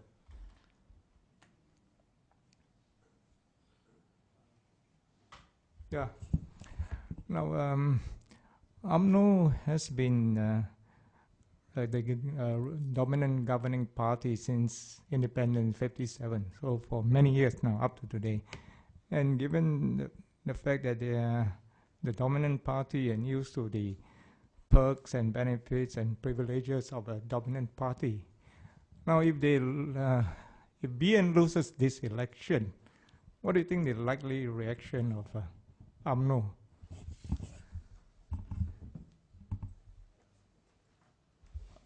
One more question for this round, perhaps. This Mahathir and Muhyiddin seems to be coming back. If it's going to be a hang, Najib will surely lose his post. So Mahathir will come back, exercise full power.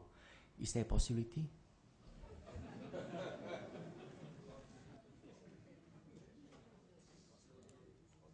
That round, we'll take that round. You go ahead. Shall I answer? Go on. I will. Shall I? Go ahead. Okay. I'll take the question about why we didn't mention take place at Malacca, Pahang. You have to remember, given the limited resources, the opposition has to pick and choose which are the states they want to target. So that's the reason why places like Malacca and Pahang, they basically, if you look at the arithmetic, you look at the way the boundaries are drawn, the profile of the seats, it's not possible for Pakatan to make these states frontline states. So that's why they're not targeting it. The other interesting question was, of course, the question asked in the front about what if UMNO loses. This is the question as to whether a peaceful transfer can take place. Okay, the way it works is that I'm one of those people who said that there's no such thing hung parliament. There won't be a hung parliament. In terms of the peaceful transfer of power, what will take place is this. On election night, once all the seats are announced, the normal route is that you will have a clear majority. One of the parties will have the largest number of seats. Then the Agong will, by convention, will ask the person who is leading that group to form the government. So in terms of peaceful transfer of power, right, nothing will happen on election night. There won't be a repeat of May 13. All those things will not occur. Okay. The other question is that will BN win? There's been several modeling done.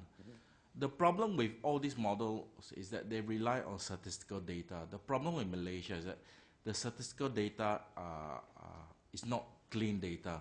So it's very difficult to actually model it. Johan made a very interesting point just now, saying that the Selangor state government, because they have the resources, they look at the new road that was released in February, that is the latest road, and they found that they could not track down 28% of the new voters. So in other words, we all know statistics. If you have dirty data, you get dirty results. So most of the modeling, I personally don't believe in it. Secondly, people in Malaysia always spend a lot of time talking about 2% swing, 3% swing, 4% swing. In my opinion, it's totally irrelevant because Malaysia practiced the first past the post system. So percentage doesn't mean anything. Because if I want to have a big percentage, I will fill candidates in all the 222 seats. So I will have a bigger percentage. If I fill in 10 seats, if my resources are limited, I'll fill them in urban areas where the seats are very big. So the percentage actually doesn't mean anything. The way to understand Malaysian politics is basically, as I said in my presentation, the two big things that will underline the outcome. Rural seats will decide the winner because the majority of seats in the rural area, you have to win the rural area whether you like it or not. And Sabah and Sarawak, you have to win it. There is no way around this. And if you believe in this logic, then the only possible outcome is an all-Malay government or Malay plus government. That is the real cardinal rules of Malaysian politics. It is not percentage swing and all that sort of thing. Because now the DAP talk about 5% swing, we won 55% of the seats. Because that doesn't mean anything. Because we know that in 2008, BN was getting less than 70% of the vote, but yet they control 90% of the seats in parliament. because of the first past post system. So percentage doesn't really mean anything. What was the last question? Mahathir come back. Oh, Mahathir come back. He never left. Well, yeah. My friend Kibe has given the answer. He never left. But I will say one thing. It really doesn't matter for Mahathir which side wins, as in whether Najib wins or Muhyiddin wins. He wins either way. Because if Najib wins, the sun will rise. If Muhyiddin wins, the sun will also rise. So, you know, it's a very good sunrise, basically. So I would say that's the sort of answer I will give. So thank you very much. Just one more. Thank you, James. Yeah, I think he should answer all the questions. Because, But Sujadi, right? Your point about what states frontline, why are certain states frontline? I think they've done some homework to calculate that there are more marginal seats in some of these states. So Malacca, the last 2 by-elections in Malacca was clean UMNO victory. The calculations are that. I think James's point is very well taken. It's not just a matter of just the swing, but the character of the seat. And that's what I think the interesting thing about Liu Chintong's theory is that he's talking about the character of the seats. And Lee Hock Guan was probably here somewhere, analyzing the Klang Valley, the last time around, and why there was this massive swing towards swing in the broad, in terms of seats to the Pakatan. We found that it was the mixed seats that made the difference. So I've written about this too, and so has Hock Guan, about cross-ethnic voting. Can you get a situation when people would vote across ethnicity and just choose not so much the person, the candidate, but the Pakatan, the party? And this has actually been a strength of the BN, that's how people like Sami Velu win in Sungai Siput, because there are Malay, you look at the Daching and you vote for the Daching. Of course, he's also well-known figure, so the Indians will also vote for him. So you have this very interesting situation whether that sort of thing has happened. And I think this is true more, unfortunately, it's true more for the non-Malays, particularly the Chinese today, than for the Malays. And the Malays are predominantly in the rural areas. But there's a rising Malay middle class, so I don't know once one does a real study of the numbers. But predominantly, of course, meaning to say the Malay majority seats that are winnable for UMNO are predominantly in the rural areas. Again, we didn't talk about Felda. Felda areas are almost a vote bank. When I was tracking all of these by-elections, the 16, I didn't go, I went to quite a few of them. You will notice that in the areas which there are Felda settlers, it's almost like a foregone conclusion. And particularly during a by-election, we also hand out a few $100s to the settlers. It's gone. That's really it's a foregone conclusion that the BN would win in those areas. And there are something like 30 to 40 Felda seats which will be probably in the bag straight away for Felda dominant seats that will be in the bag for UMNO in this coming election. Pendulum theory, Louis.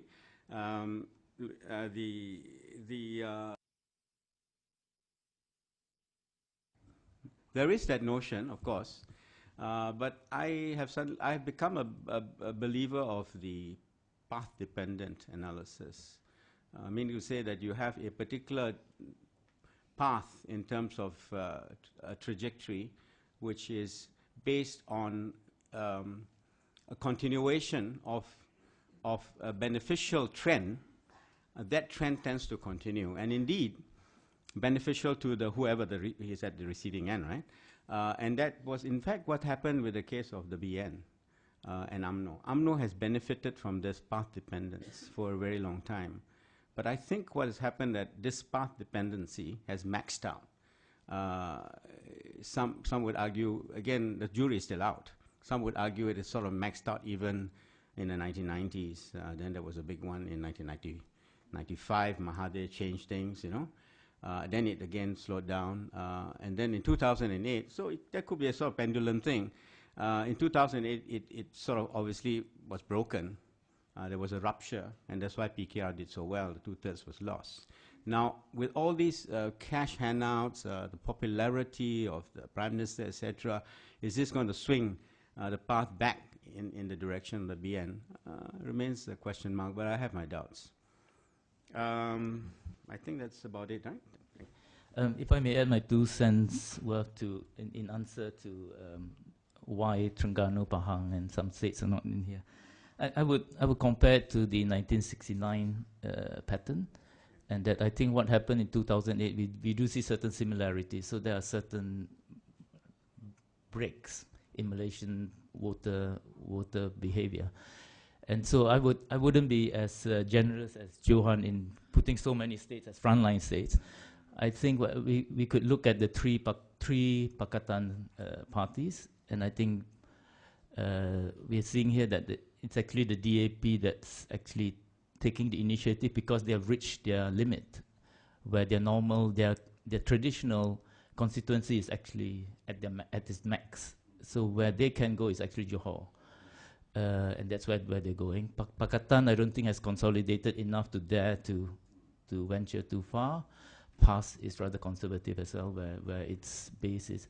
So I think to be very narrow in the definition of frontline state, I think, not counting East Malaysia, of course, I think Johor is the one. Not that Johor will fall, but I think in the long term, that's where the outcome will be rather decisive.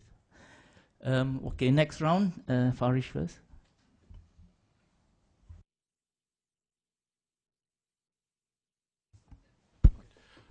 Just to go back to your point, Gibeng, and James's earlier point as well, talking about the saturated market of the DAP. I think one scenario that has been discussed but was not brought up this morning is the possibility that whatever the election outcome might be, and I still think BN will win, but we don't know with how big a majority. I mean, there is every likelihood that the MCN and Gerakan will be effectively wiped out at this election. So you end up with a scenario where the morning after, you're left with the prospect of a divided government. You can just imagine what the parliament will look like. And as James said, it's either a Malay government or Malay plus government. And I think this is something that we ought to take into account as well, because I think it's an unhealthy development as far as Malaysia is concerned, because the polarization is not even Bumiputra, non-Bumiputra, it's basically Malay-Chinese. And I think this is, I think, one of the reasons why a lot of people are concerned about the outcome of the election, not so much the election process, but what we're going to see the day after. That's one point I'd like you to address. The possibility that there will be no Chinese or no visible non-Malay, particularly Chinese representation in government the day after. The second thing is the other contingent factor that I think has also been raised, particularly in the case of Sabah and Sarawak. And the very real possibility, as James has pointed out, that the real election results will be known maybe the day after or a few days after if parties jump sides. Now, if that happens, I think for people like us who are analysts, it makes Malaysian politics unpredictable, because our politics becomes like Indonesian politics, where coalitions are formed the day after or a few days after. I think it raises problems for Malaysian voters, because we've seen this, and both sides have done this. Both sides have tempted parties to shift alliance, individuals or parties.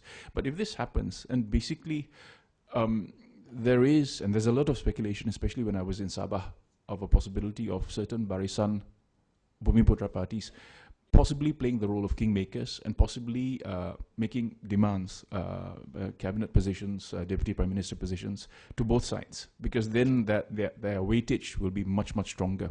If that were to happen, then basically after this election, we won't be able to predict what sort of government we have anymore. And I'm worried about these two things, and I think that these are actually very real concerns. Thank you, Farish. There was more a comment, right? We'll ask them to comment on that later. Yes, Wolfgang. Thank you, Wolfgang Sachsenröder. Concerning the fixed deposit seats or vote banks, it's very understandable what you said, but what have the component parties of the Pakatan done to make inroads in these BN fixed deposits in the rural areas? And second question, how much, concerning the level playing field, much discussed, are there changes in the impact of alternative media also in rural areas? Can you see any impact there? Okay. Yes, at the back, one hand, and then yeah. Speak to the pick a microphone. Thank you.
Okay.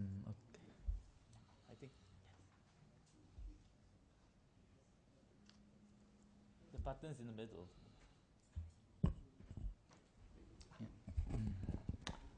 I would like to refer to the comment made by Professor Chin that race and politics are always in the background in general elections. But I think Professor Farish has pointed out that race and politics are very much still in the foreground of this coming election. But I would like to ask a question to the two speakers about another foreground development. 1 in 5 of the new voters is a new or young voter. What would be the impact of these young voters on the general elections? Would they, one presumes that they would be more likely to be attracted to the concept of change. But whose change? Barisans or PRs? Thank you. Okay, there'll be one round. James, go ahead. Okay, Johan, you start. I start. Thank you, Farish, for those very, I think, very significant points about new imponderables almost. I mean, you know, what will happen. And I think your point is definitely very well taken about Gerakan and MCA. Not a ghost of a chance that they will, you know, they could very well be buried. And certainly Gerakan doesn't look very good, I would say. They're practically non-existent except maybe in Penang, where, you know, Chang Teng Yao is trying to make some kind of a comeback and flop very badly after the Sai event. So MCA also, it's so badly factionalized that, you know, chances of them making any kind of, may not be 100% wipeout, but Chinese representation will be very weak in a BN government. Yeah, so it's a very real scenario that you're pointing out, and we'll have a much more polarized parliament. Yeah, and then of course that very serious scenario of what happens when the results are not almost immediate. That definitely will not be the case in Sabah and Sarawak, right? The rule, how many days does it take for? No, instant. Instant now? The night itself, the results will come out. But it will then, of course, still be, you know, subject to people doing horse trading. So whether that, depending on how close the elections are. Okay, that's a distinct possibility, and it's a new terrain. The question on the Wolfgang's question, I think, was more directed to whether the PR is making inroads in the rural areas. I think Meredith's question about monitoring, I've been talking to some of these people who are in Bersih and so on, who are very serious, Ambiga, and also Ibrahim Sufyan, who we had a long chat with him about it. He, however, his hands, I'm talking about Ibrahim Sufyan now of Merdeka Center, his hands are a bit tied, he says. There are many things that he's not supposed to do. One of the things he cannot do is to give any kind of communication or press conference. Should he find something irregular going on? So, but his friends and others have advised him, nevertheless, go ahead, and do it. And should you need any other channels of communication apart from your official channel, you can always pass it on to some NGO. So there will be that kind of thing going on to announce, whatever is wrong in the election. So I think it'll be quite well monitored. 70 constituencies. Now I worry that they don't have enough volunteers out there. It's already advertising that for people to come out and volunteer and do yeoman service for these very, very, I think, honorable organizations. The Bersih people, of course, can draw on huge young voters, people who would be quite ready, or young people who will be quite ready to do this kind of thing, and who will be like real ghostbusters out there. I mean, phantom voters, they see any, they will actually report it. So there are a lot of these individuals seeing how the Bersih rallies went, who will be willing to do that. So I think, Meredith, your point, I think it will be a bit different. It will be very hard to do any kind of obvious cheating or manipulation in the urban areas. But that still begs the question of how things will happen in the rural areas. Certainly in Sabah and Sarawak, very, very far-flung areas, there will not be enough people to be able to go out and monitor these things. So the usual, I don't know what the usual is. The usual thing actually is not, there's a slight unusual here, and that is actually the large number of postal voters. You know that, was it yesterday that I just read, that the 240,000 civil servants who will be the election, who are actually part of the 240,000, EC people, who are the staff for the EC, they will be postal voters. So they can be a major factor in deciding whether one candidate may win or not win. So the postal vote is very important. The overseas vote, as we said, is not terribly important. Now, I want to take that opportunity of talking about voters, also talking about Sing Chiang Haiding, talk about young voters. I want to talk, not young voters, yes, very important. I think split maybe 60-40 for change and for real change, not the real, not the unreal change, meaning for the Pakatan, I think it will be 60-40. But let's talk about 400,000 or 420,000 Malaysians living in Singapore. That's a World Bank figure, by the way. And how many of them are registered voters, I don't know. As you know, there is this movement called Jom Balik all across, well, I mean in Singapore particularly, and of course Sabah, Sarawak people who are living outside. So that, I think, will become a very significant vote. Not a vote bank, but certainly, a very important factor in voting. Whether the election is held, and we will know very shortly, on a weekday or a weekend, will be significant. There have been a few elections held during the weekday. And I don't know whether the EC is mulling over this right now. Do we do it on a weekend or a weekday? So on a weekend, it's more likely that people of that sort will be coming back to vote. On a weekday, unlikely. I'll just stop there.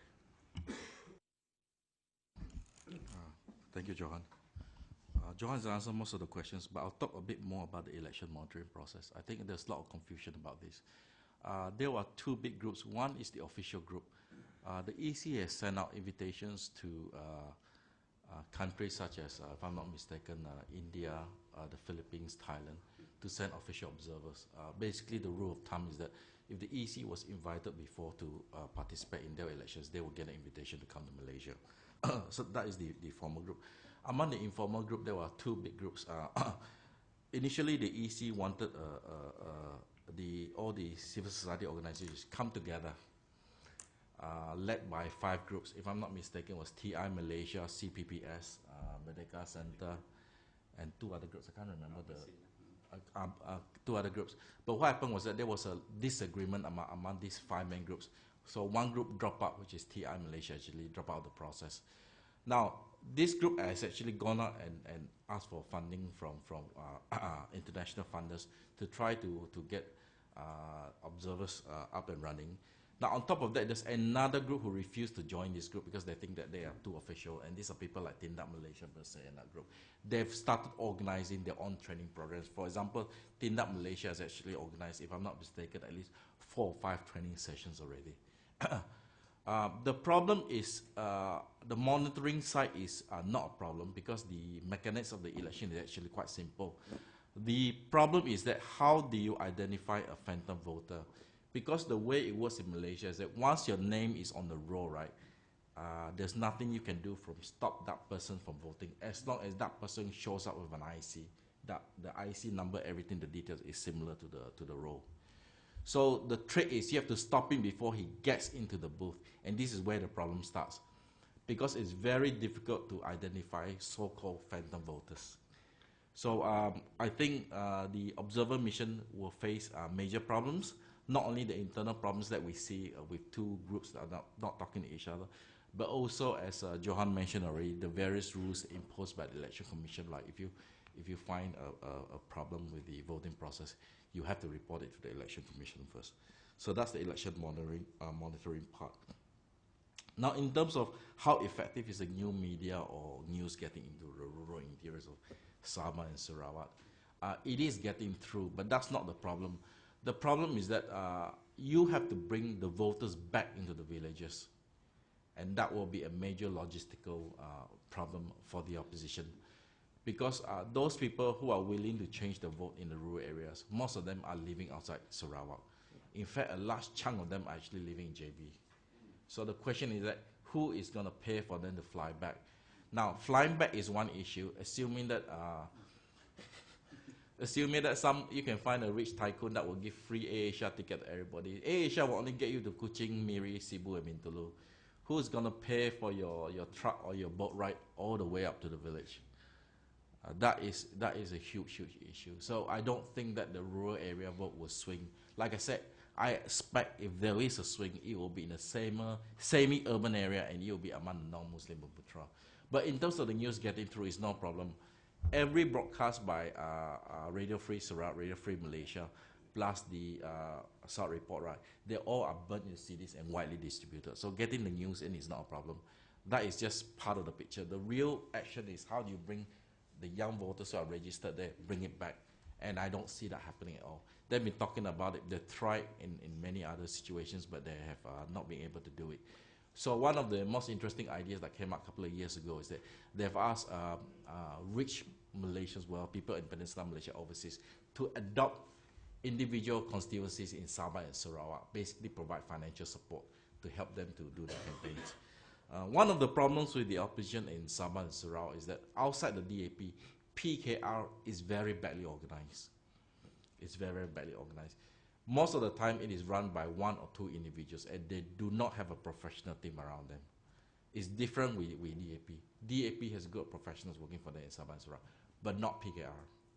Okay, for example, in Sarawak PKR, I can tell you here that it's basically a one-man show. PKR in Sabah is actually a 3-person show. So it's very difficult.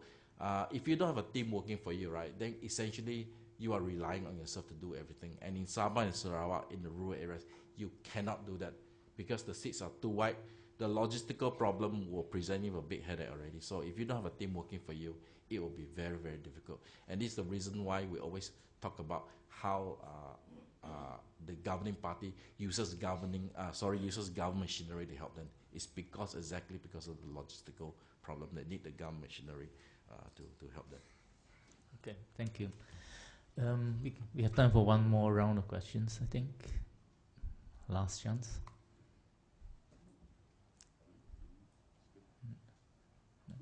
Yep. Yeah, hi. I want to ask you, if the election result was that, let's say, BN won 120 seats or slightly less. Do you think that that would have any negative implications in terms of social or politics, or even on the economic outlook as well?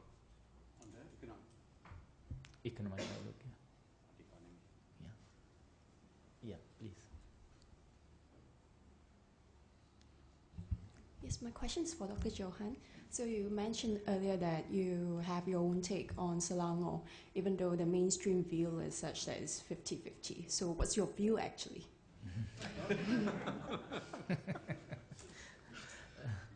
Those questions.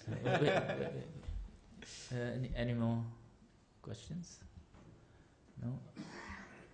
I have one for each of our speakers. James, you mentioned early in your talk that the One Malaysia brand is a very strong one. Can you elaborate, powerful one you said, can you elaborate on that, aside from the ubiquity that comes from a lot of money being poured into it? Johan, you were talking about that it's going to be a presidential kind of election. Well, on the BN side, I can see that that's how it's going to be, because Najib is the biggest asset at the moment. He's much more popular than the party and the coalition. So of course, everything will be focused around him. On the Pakatan side, well, they look better where leadership is concerned. So they're actually more of a hydra, right? They've got many heads. So I don't see how the PR side will run it as much as the presidential campaign as the BN. Yeah, those are my questions. One last question, perhaps we can squeeze in. Yes. Oh, two. Okay. Short ones. Hi, short question. So, in the event if BN retains power, under what condition could Najib actually faces a no confidence vote from the parliament? Meaning, could he actually be forced out from the parliament even before the UMNO general election, or rather General Assembly at year end? So would that happen? Thank you. Okay, last question. Both speakers mentioned about the presidential style of campaigning. What is your assessment on the vote-getting charismatic abilities of the two candidates, two leaders, Najib and Anwar, especially in view of the kind of corruptions and scandals that has been put up against them? What do you think the voters will react to this? Okay, James. Thank you, Kiben. Question, easy answer to the question about Najib being forced out. The answer is no, he will not be forced out. The way it works is that if he does badly, there's still this Malay political culture. If anything were to happen, right, there will be a period. Minimum will probably be 1 year before he has to step down. But he will retain his MPship. But like I said, the thing will be done behind the scenes. It will not be done in public. There will be no bloodletting in public. So nothing dramatic will change even if they do badly. Second issue on One Malaysia, asked by Kibeng. How do I know that the brand is very strong? Because I've seen surveys that every time the bring payout, there is a bump in terms of the popularity of the government. So it's very clear. And even the public surveys has shown very clear that the Najib's brand is hovering around 62 to 68%, while the UMNO brand is hovering around roughly about 50%.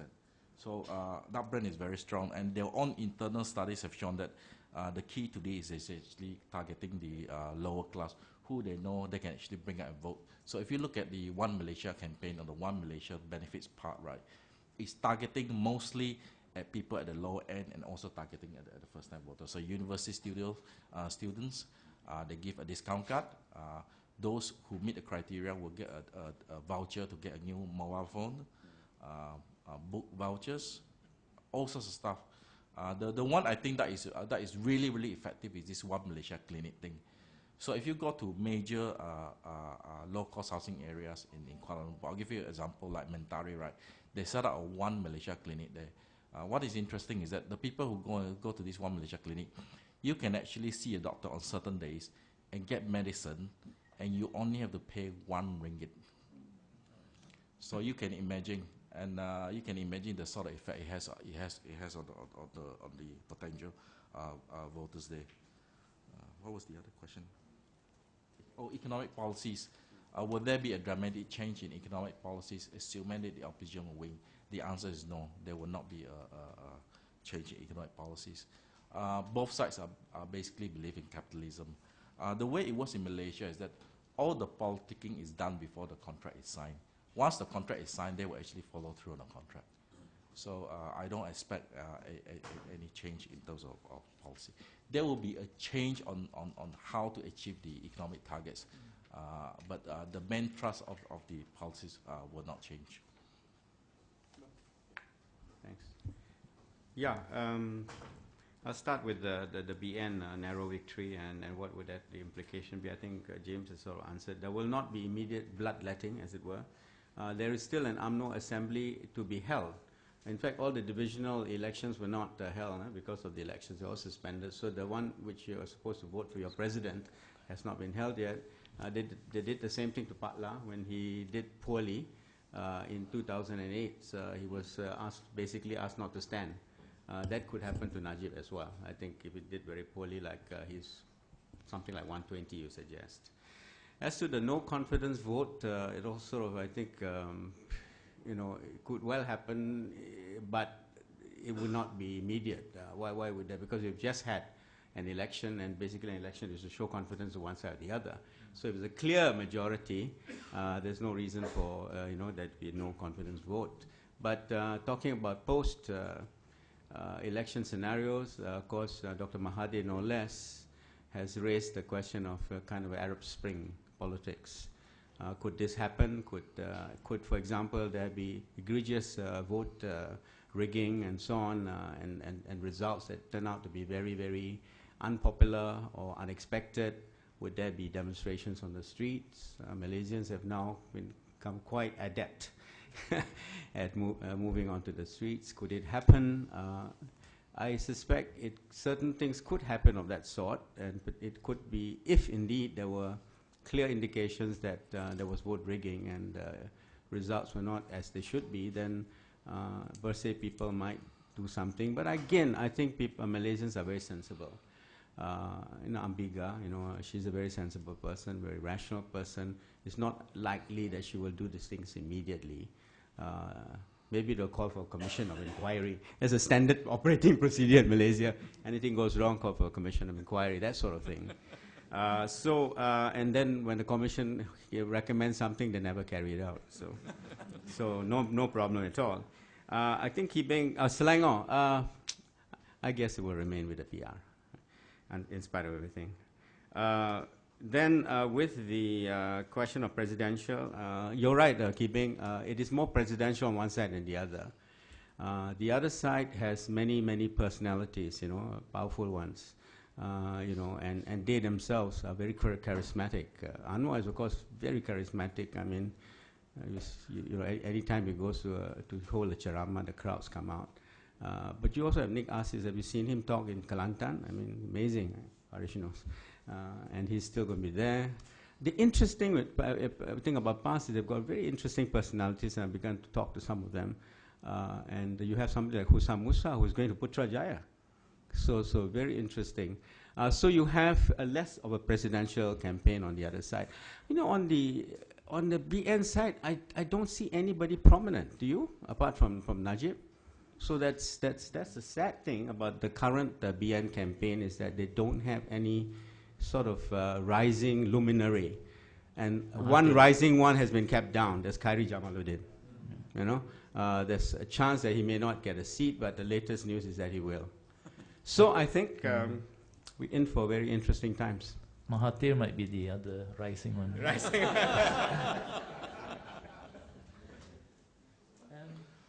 Right, I think we'll have to end there. It's lunchtime for all of you. Thanks for coming, and thank you to our two very, very interesting speakers. Let's thank them.